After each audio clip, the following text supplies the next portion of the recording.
for staying tuned in.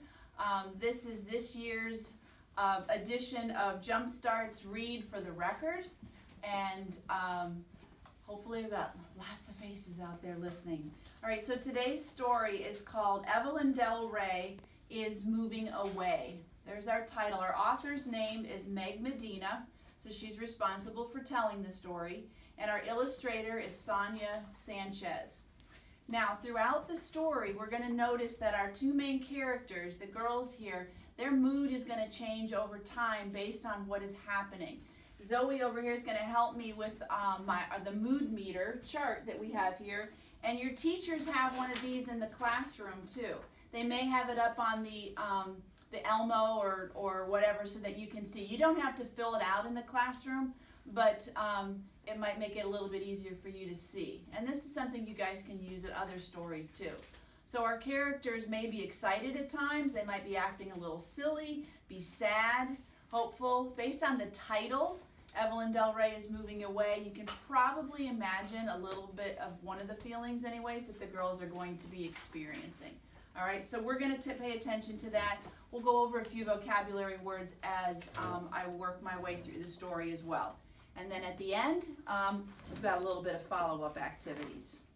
All right, so hopefully everybody is ready and we can begin.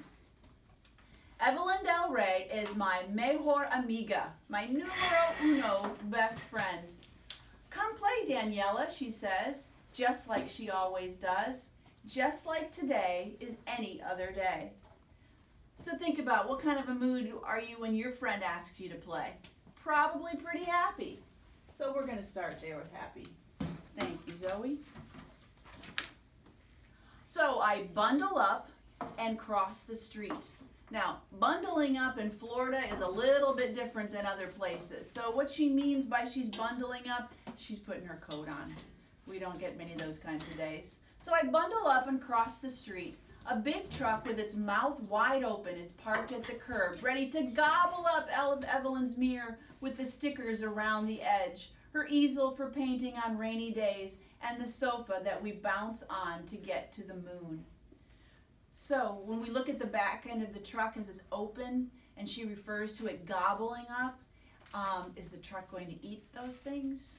No, but they're all going to go inside, and then the door for the truck is going to close, just like you close your mouth. So that's how she's envisioning that moving van taking away her friend's things. She's waiting for me inside the iron doors. Then we climb the steps, two at a time, just like we always do. Now we can see the two friends running down the hallway. Do they look a bit excited to be able to play together one last time?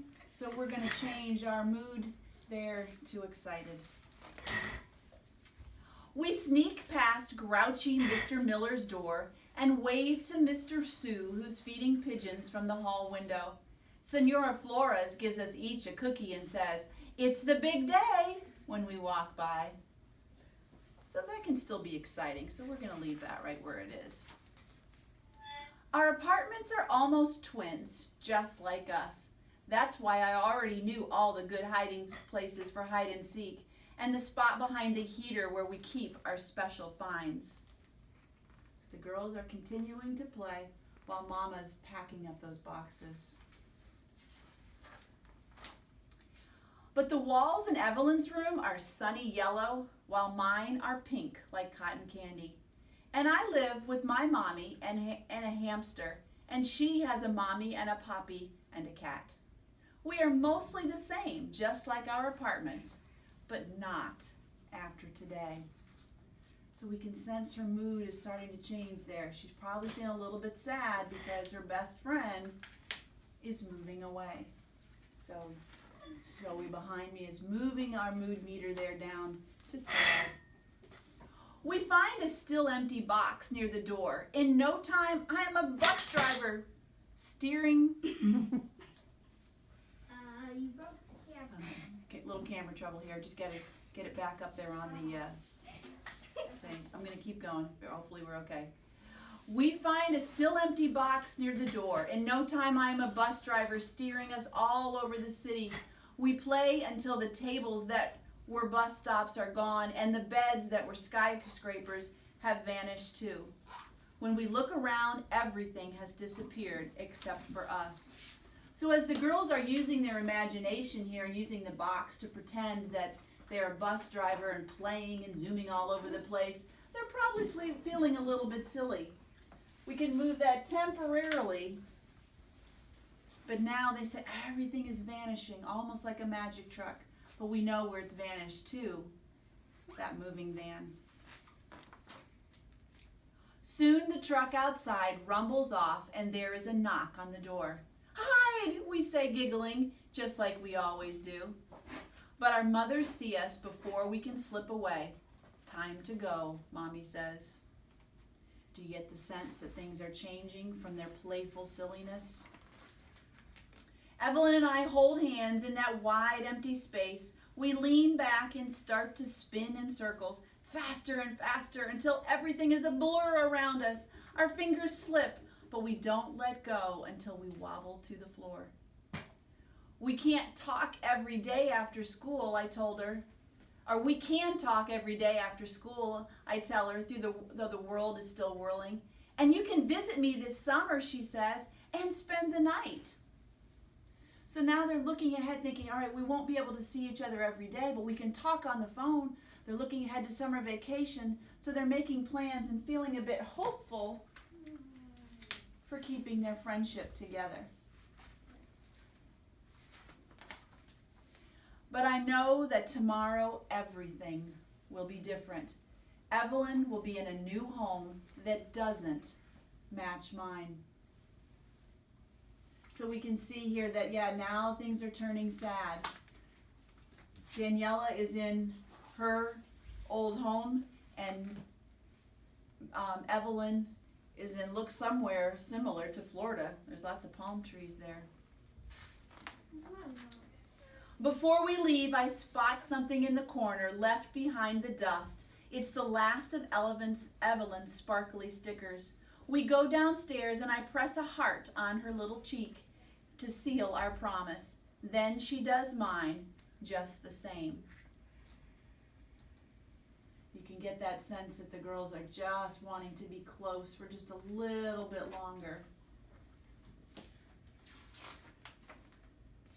We say patata. I think I found that means potato.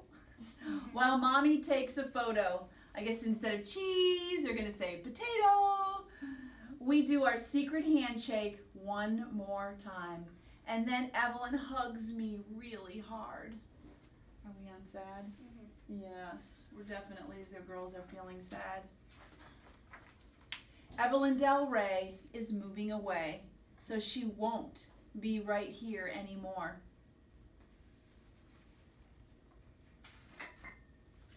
And this is the saddest picture of all.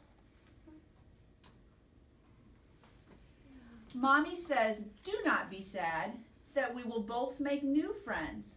But when Evelyn waves one last time, the stickers still on her cheeks, I know she will always be my first mejor amiga, my numero uno best friend. But we're not going to end it sad, because I don't like to end with sad things. The one I will always know by heart. Now, when we look ahead here, look at the difference. She's grown up, and she's reading a letter from her best friend. So she is now back to being happy, thank you, Zoe, because they stayed in contact all those years, even though they were in separate places. They were able to stay those numero uno best friends. And that is the end. So we did get to end on a more happy note. All right, so now our follow-up here. This is what I've got suggested for you guys. For my younger grades, I put in your teacher's boxes a piece of paper. It's called, it's a special day with my friend. What I'd like you guys to do is draw a picture of a special day that you've had with your friend. What did you guys do? The girls ran and played. They used their imagination.